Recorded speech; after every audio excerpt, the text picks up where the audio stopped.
317 క్యాలరీల శక్తి లభిస్తూ ఉంటుంది. పంచదార 100 గ్రాములు తీసుకుంటే 400 క్యాలరీల శక్తి ఉంటుంది.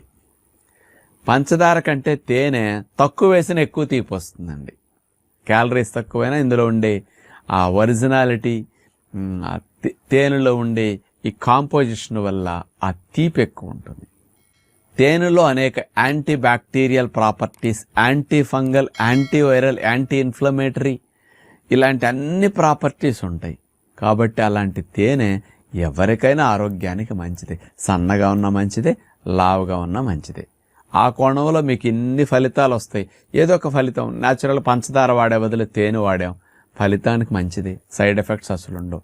కానీ తేనెను ఉదయం పూట వేడి నీళ్ళల్లో మనం కలిపేసి 4 స్పూన్లు కలుపుకు త్రాగామనుకోండి, అంటే కొంతమంది పరగడుపుని త్రాగితే మంచిది అంటూ ఉంటారు.